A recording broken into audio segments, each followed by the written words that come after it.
Advent, Advent, die Hütte brennt. Rafika Rusa hat es gerade schon sehr gut eingeleitet, Leute. Er hätte Wohnung dekoriert. Wir kommen. Wir müssen uns das mal anschauen. Ich dekoriere nicht übrigens. Wir müssen deswegen nicht kommen. Adventskalender, Brunzlis und Zimtsterne und alles Mögliche wird jetzt gerade wieder gebacken. Und wir sind in der Serie tatsächlich Advent und müssen ein Stück vorbereiten auf den Christmas Table, der dann am 17. Dezember und am 24. Dezember hier stattfindet. Freut euch drauf und hoffen wir mal inständig, dass unsere wahren Gedanken und Emotionen über Familienfeier, Verwandte und Essen, so wie wir gerade im Clip gesehen haben, sich nicht wirklich aus unserem Gehirn irgendwann nach außen bewegen und wir das tatsächlich dann aussprechen, dass das Essen eben doch so ist, wie es ist und dass die Großmami einem doch mehr oder weniger vielleicht egal ist. Schau, der Adventszeit, und ich finde, du hast das sehr gut eingeleitet, Raffi, der Adventszeit, die weckt so ganz gewisse Gefühle, wie keine andere Jahreszeit, weckt die bei sehr vielen Menschen so eine Sehnsucht, ein Stück nach Zuhause, daheim sein. Man erinnert sich an Dinge, die vielleicht waren oder freut sich denn irgendwo statt allein wirklich daheim zu sein, ein Ort von Willkommensein, wahrgenommen und gesehen werden. Meine Frau hat letzte Woche oder vorletzte Woche diese Kurzli gebacken, noch vor der Adventszeit, also in dem grauen November. Das Zeug heißt Berliner Brot. Ich komme ja aus Deutschland. Und wer jetzt denkt, Berliner Brot, was kann das sein? Cannabis gebacken, ist natürlich auch drin. Nein. Es ist wirklich fantastisch. Aber wie kaum ein anderes Gebäck, sie hat das genau nach dem Rezept, jemand hat sie das gesagt, nach meiner Mutter oder meiner Schwägerin, auf jeden Fall aus dem Ort, wo ich herkomme, nach dem Rezept gebacken. Wenn ich daran rieche, ich esse jetzt nicht, mir kommen Erinnerungen in den Sinn. Der Geruchssinn ist eine ganz wichtige Sache für Erinnerungen. Wenn ich daran rieche, denke ich, ja, genau, so fühlt sich Weihnachten an. Meine Mutter hätte das jeweils nur in der Adventszeit gemacht, nur, das gab es sonst nirgendwo. Irgendwann hat mein Bruder mal das im Sommer gebacken, weil er das auch gern hatte. Das hat eine mittlere Familienkrise ausgelöst.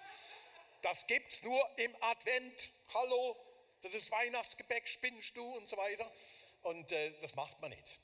Aber wenn ich dann rieche, wie gesagt, auf einmal werden mir Erinnerungen wach und denke, wow, genau, ja. Und wirklich bei dem Gebäck werden mir sehr viele positive Erinnerungen wach. Wir hatten daheim bei uns einen Adventskalender und ich habe den immer noch. Der sieht so aus. Der wurde bei meinen Eltern in der Weihnachtszeit, in der Adventszeit aufgestellt. Dann kommt da eine Kerze rein und dann hätte es da so 24 Türli, die man dann aufmachen kann. Mit der Erinnerung an diesen Adventskalender sind gespalten. Auf der einen Seite finde ich es sehr schön, das Ding ist immer noch erhalten. Also das ist hure alt, das ist wirklich alt, das ist 70 Jahre ungefähr alt. Und meine Mutter hätte sehr viel Wert darauf gelegt, dass wir das jedes Jahr wieder anständig verräumen. Und dann jeden Morgen durfte dann irgendein Kind, also mein Bruder oder ich, durfte irgend so ein Türchen aufmachen. Und dahinter war keine Schokolade, nichts. Dahinter stehen Bibelverse. Und dann konntest du als 7-, 8-Jähriger, wenn du so lesen kannst, irgendwas denn vorlesen, zum Beispiel das Türchen Nummer 10. Ich will des Schwachen warten. Ich wünsche dir einen schönen Tag. Also als 7-Jähriger, 10-Jähriger denkst du einfach, was steht da? Kein Gutzi drin, Nüte drin, aber das wurde bei uns aufgestellt, ganz wichtig. Und die meiste Zeit hat meine Mutter darüber geredet, man soll damit vorsichtig umgehen. Aufpassen, nicht so an Türchen reißen, das geht ja ab, das soll nächstes Jahr auch noch halten. Und sie hat mit ihrem Ermahnung, wie ihr seht, hat sie wirklich Erfolg gehabt. Es existiert immer noch.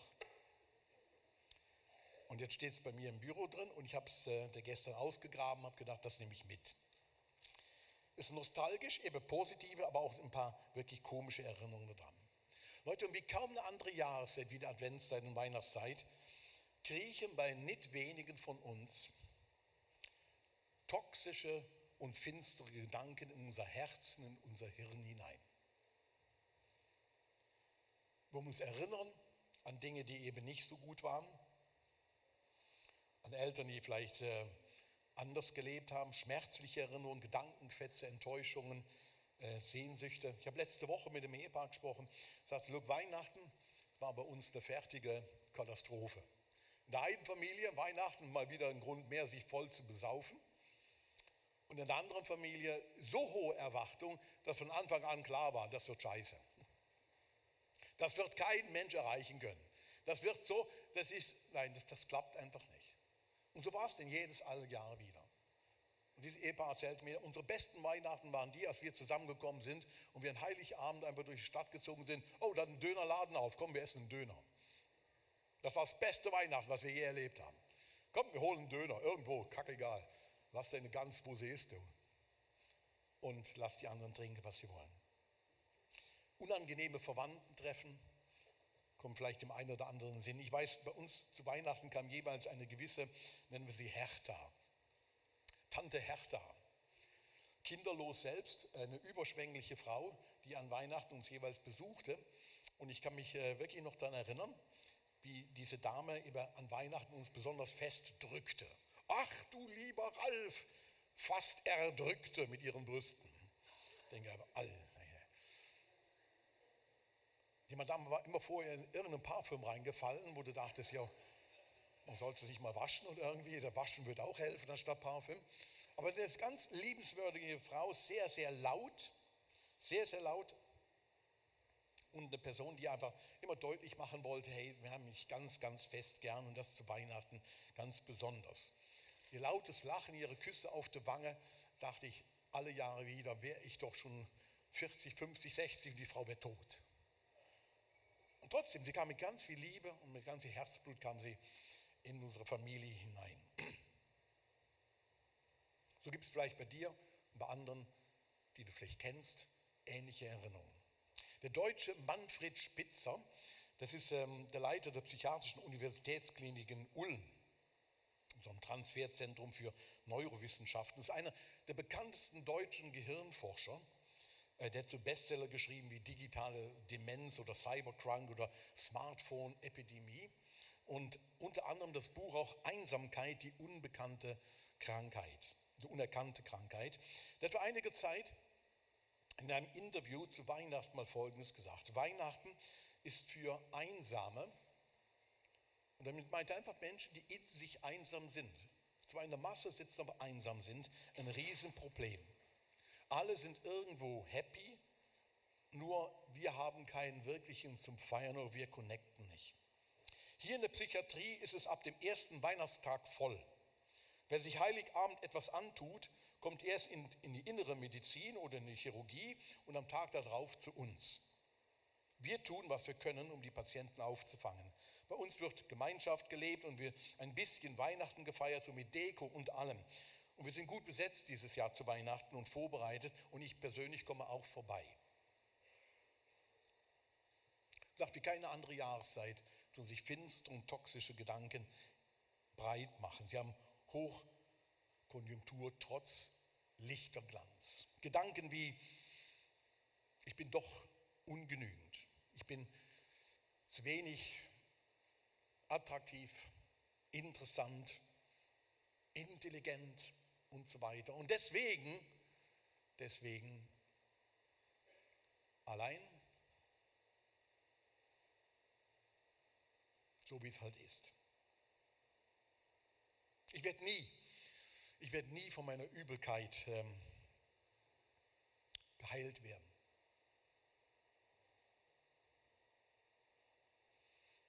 Ich werde es nie schaffen, mal vielleicht abzunehmen. Und jetzt kommt Weihnachten. Alle Feste und ich weiß schon, wo das enden wird. Gedanken wie, ich bin nicht so begabt, nicht so talentiert, nicht so gesegnet wie Person hinter dir, vor dir, wo du die kennst.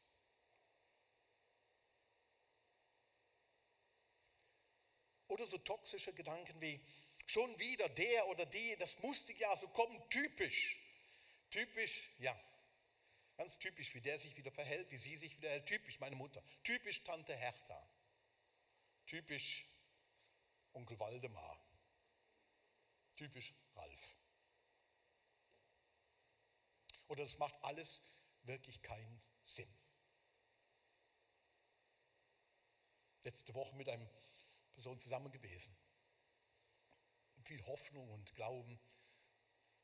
Und am Ende haben wir uns verabschiedet und ja, es macht immer noch keinen Sinn. Warum? Warum ist das in meinem Leben so lang schon so mühsam? Oder wie doof muss man eigentlich sein, um sowas zu machen? Aus dir wird nie was Rechtes werden oder vielleicht sogar der Gedanke, hey, look, ich werde niemals eine geduldige Mutter sein. Und vielleicht kennt der eine oder andere das von euch. Wie out of the blue. Die Sonne scheint, das Leben ist schön, du hast gut gegessen und so weiter. Und auf einmal sind so Gedanken in unserem Gehirn und es lässt uns nicht mehr los. Du stehst vor dem Spiegel und schaust ein Kleidungsstück an und denkst, ja genau, es passt nicht, ich sehe nicht so gut aus oder ich sehe nicht so gut aus und überhaupt und so weiter. Und da ist ein Tag gehabt, wenn du kleine Kinder hast, kennst du das vielleicht, du bist müde und abgespannt und vom Spielplatz, von der Schule, wo auch immer her, nach einem vollen Tag und denkst, ich werde wohl nie eine geduldige Mutter werden, ich werde wohl nie dieser Vater sein, wo ich mir selbst gewünscht hätte, ich würde ihr sein. Und das nächste Mitarbeitergespräch wird definitiv wieder ein Desaster werden. Und es könnte das Ganze auch in eine andere Richtung ziehen und sagen, look, das sind immer wieder die Gedanken, die mir in den Hirn rinkommen, wenn ich die und die Person sehe, mit einem Mitarbeiter, mit einem Arbeitskollegen, mit einem Nachbarn, blitzschnell geht es mir durch den Kopf, was für ein Trottel. Blitzschnell geht es mir durch den Kopf, ja typisch Raffi Caruso, typisch. Ja, so ist es halt. Heute sind destruktive Gedanken und die sind toxisch und ich glaube, sie vergiften unser Leben, vor allen Dingen machen sie einen einsam.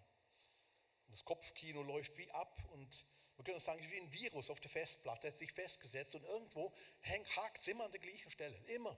Es kommt immer automatisch in unserem Leben vor. Und obwohl man zusammen ist mit allen möglichen, obwohl man sich auf jeden Lichterglanz und sonst was freut, ist man letztlich doch mit seinen Gedanken, mit all den wiederkehrenden dummen Dingen allein. Der König Salomo hat im Alten Testament in den Sprüchen, in seinen Weisheitssprüchen, den folgenschweren Satz gesagt und ich finde es einer der entscheidendsten Sätze wirklich in der Bibel drin, wo jeder, ob du an Jesus glaubst oder nicht, ob du heute einfach zuschaust, zufällig oder hier in den Gottesdienst sitzt und denkst, wow, ich weiß gar nicht, irgendeiner hat mich eingeladen, aber ein Satz, wo ich glaube, der hat wirklich tiefe Bedeutung für unser Leben. Was ich dir jetzt rate, ist wichtiger als alles andere. Achte auf deine Gefühle, denn sie beeinflussen dein ganzes Leben. Sie beeinflussen dein ganzes Leben. Und sind nicht nur die Gedanken, die uns zuvor das sind, sondern häufig sogar die Gedanken, die im Hintergrund schlummern, wo irgendwo so weit hinten sind und wo man schon immer dachte, ja, das ist irgendwo abgespeichert, Worte, die uns gesagt worden sind, Aussprüche über unserem Leben, Aussprüche in unserer Familie und dann ist man mit denen gemeinsam unterwegs. Es war vor dem Jahr 2 größeren Pastorentreffen, auch vom ICF, um ein paar Leitertreffen hier in der Region mit anderen Pfarrern oder Leitern. Und ab und zu, wenn man mit mehr Zeit hat und Leute so mit mehr geselliger werden nach der ersten oder zweiten, dritten Flasche Wein oder was auch immer und dann mal mehr erzählen, dann passiert da und doch mal so wie so ein Fenster geht auf und Leute sagen auf einmal,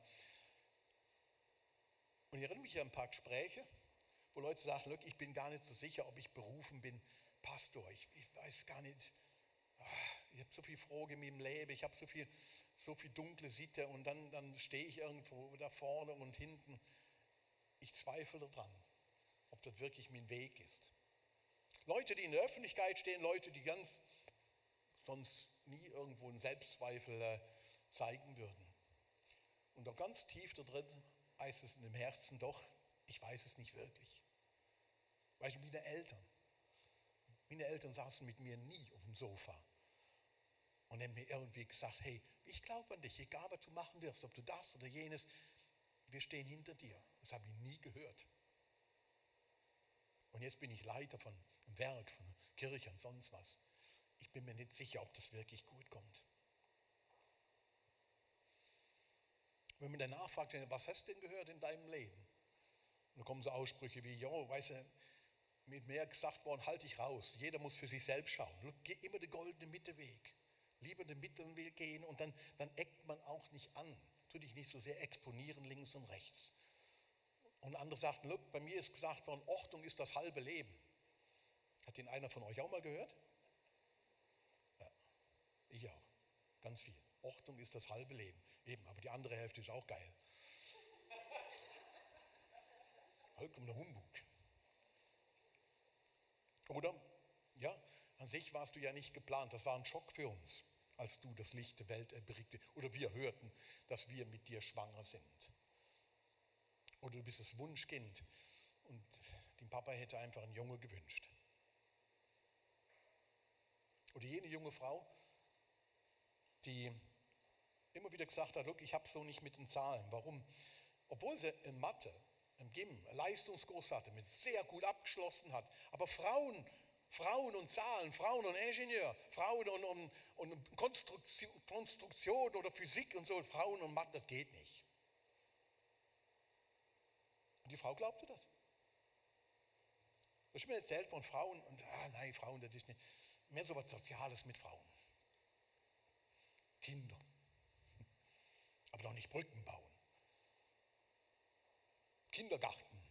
Aber doch nicht irgendwo in der Forschung sein. An dem Tisch mit den anderen Pastoren saßen tatsächlich auch andere Leute dabei, die ganz andere Sachen gehört haben im Leben.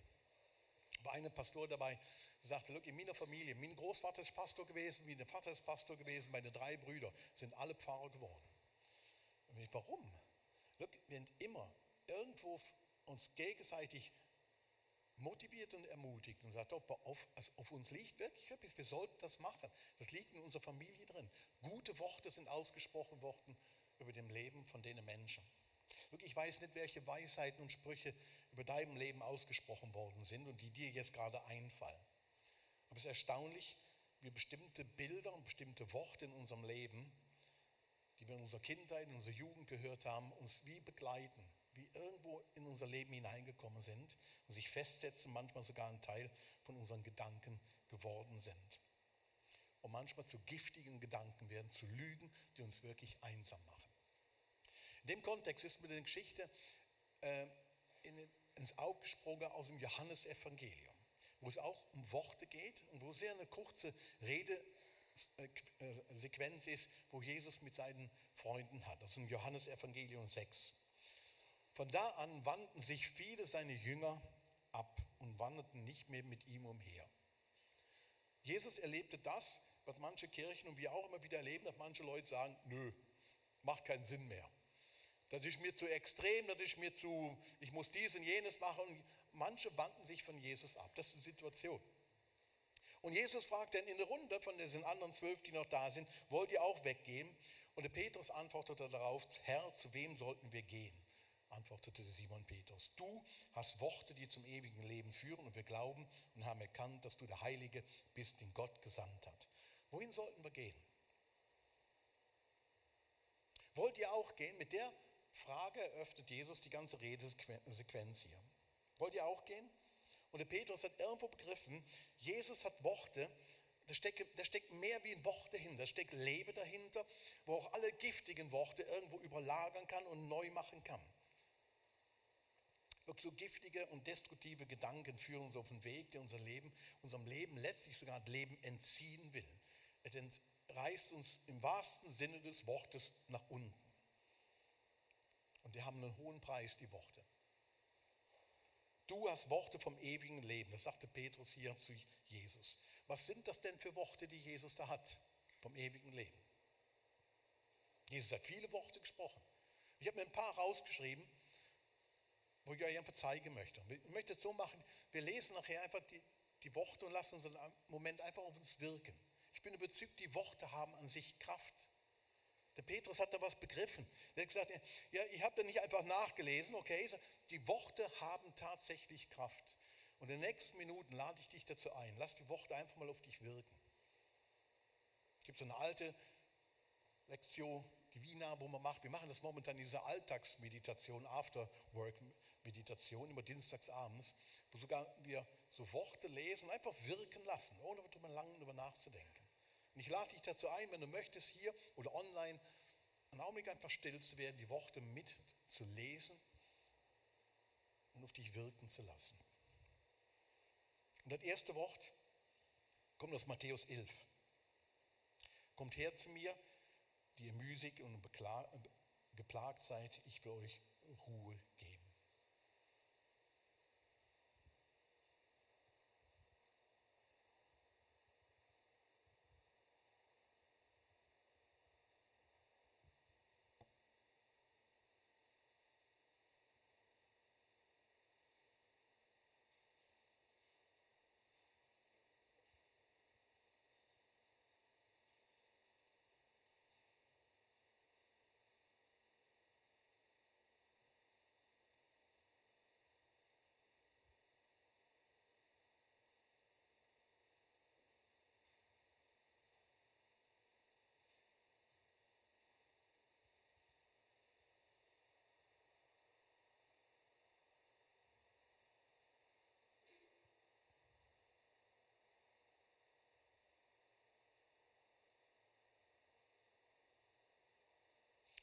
Ein Wort, wo dich und mich daran erinnern will, auch wenn Dinge schief gehen im Leben, gegangen sind, in deiner eigenen Erziehung, in deinem Lebensweg. Es gibt einen Ort, wo du dich immer hinwenden kannst. Ein Ort von der Annahme, von der Wertschätzung und von der Sicherheit. Gott weiß, dass Dinge manchmal schief gehen. Deswegen sagt er, kommt her zu mir, die ihr mühselig und geplagt davon seid. Ich will euch Ruhe geben.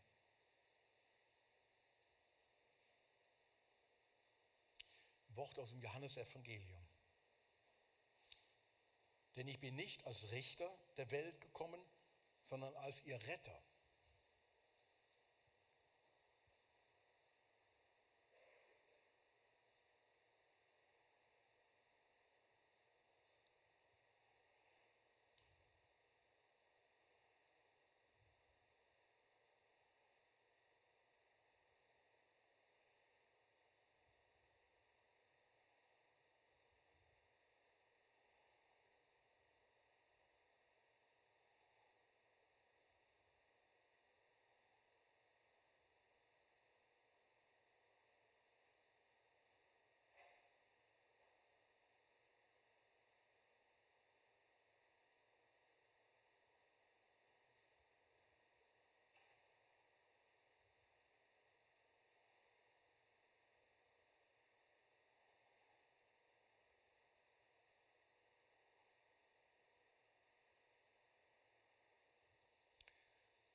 Ein Wort, wo dir zusagt, Gott kommt nicht zuerst, um dich zu bemessen, abzuschätzen, ist gut gelaufen. Er kommt nicht, um dich zu verurteilen, sondern letztlich zu sagen, mein Sohn, meine Tochter.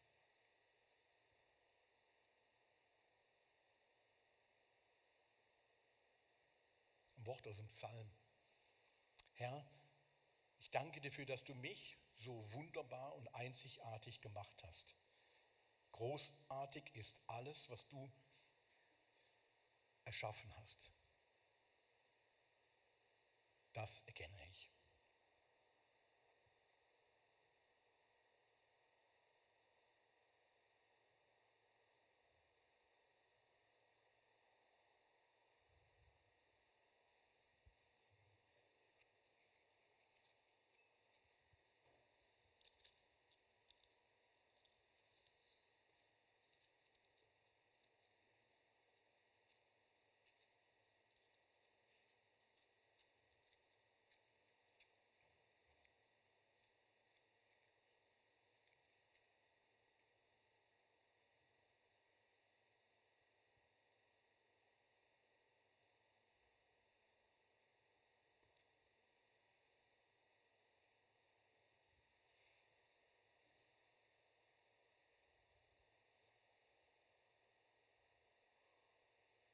Und ein letztes Wort aus Jesaja.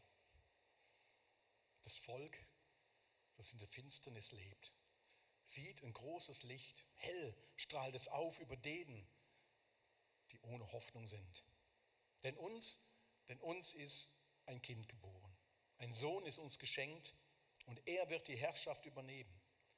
Man nennt ihn wunderbarer Ratgeber, starker Gott, ewiger Vater, Friedensfürst.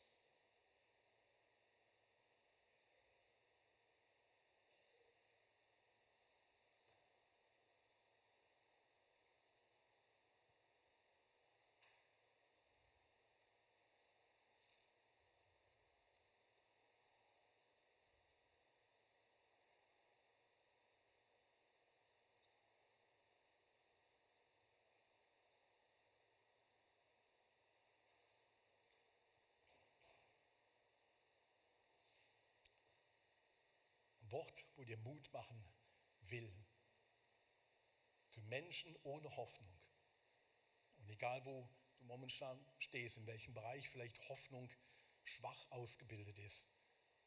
Ein Wort, wo dir zusagt, ein großes Licht ist angezündet worden. Das Kind ist geboren. Er ist ein Ratgeber, ein ewiger Vater. Er kommt mit Friede als starker Gott. Leute, das sind Worte vom Leben, wo der Petrus begriffen hatte, die geben Leben. Und die sind die giftigen und die toxischen Gedanken und Lügen, die vielleicht über deinem Leben, über deine Geschichte bisher ausgesprochen worden sind, in Jesu Namen der Kraft entziehen.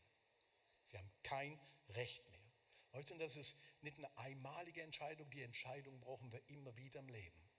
Aber heute und hier, ist Beginn von dieser Adventszeit, ruft Jesus dir dazu. Ein Licht ist angezündet worden. Und das gilt dir. Und die Kraft Gottes ist da, um diese Gedanken zu zerstören. In den nächsten Minuten, wir schauen einen kurzen Clip an, lade ich dir dazu ein, vielleicht den Mut zu fassen, zu sagen, ich will, dass dieses Licht mehr leuchtet in mir oder erstmal anfängt. Und ich möchte in Jesu Namen diese Gedanken anfangen zu zerstören. Schauen wir kurz rein.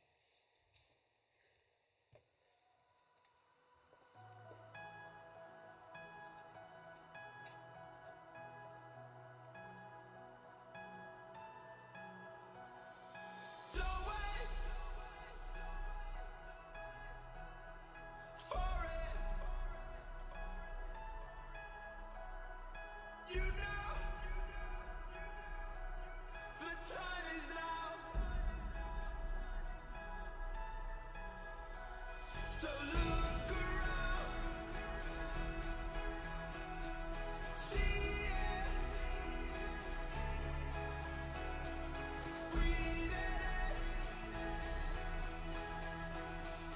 feel it, here and now.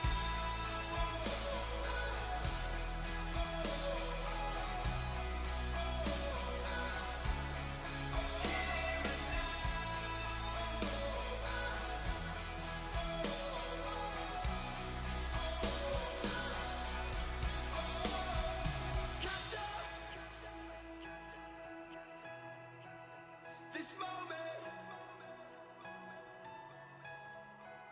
the future will never wait.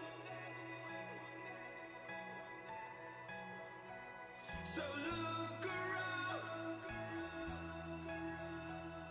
see it, breathe it in, feel it.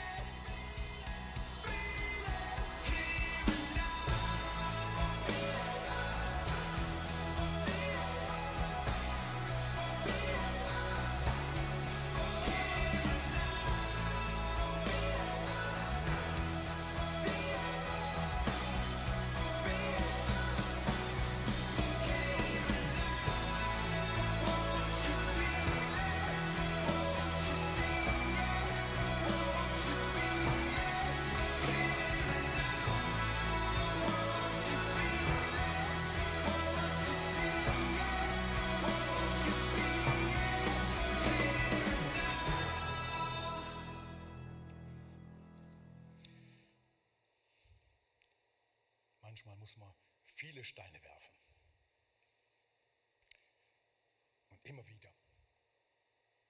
Und immer wieder muss man den Stein hochheben, im Namen Jesu sagen, here and now schmeiße ich diesen Stein in die Lüge hinein.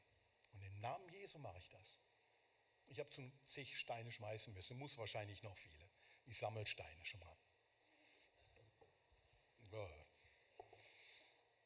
Aber ich lade dich dazu ein, heute ist ein guter Tag, Steine zu schmeißen. Steine zu schmeißen im Namen Jesu. Du hast Worte vom Leben gegenüber den Worten, die dem Leben rauben, die dir Leben rauben wollen. Es ist ein guter Tag, Licht anzuzünden. Tatsächlich Licht anzuzünden.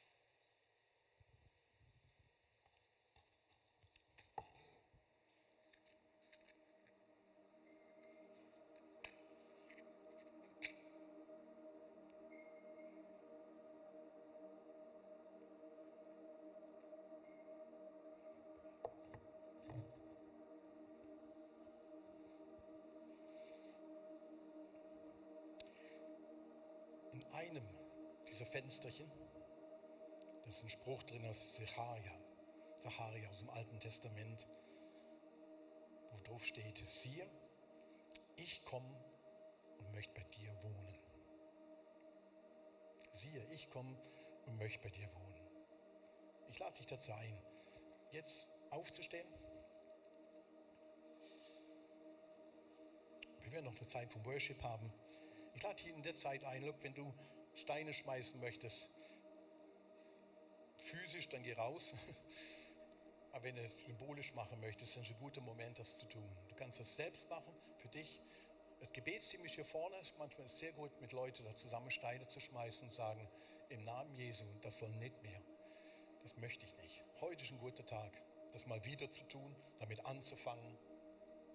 Oder das ist ein guter Tag, vor dieser Adventszeit ein Licht anzuzünden und zu sagen, ja, Jesus, komm bei mir wohnen. Du kannst es hier machen, du kannst es online machen.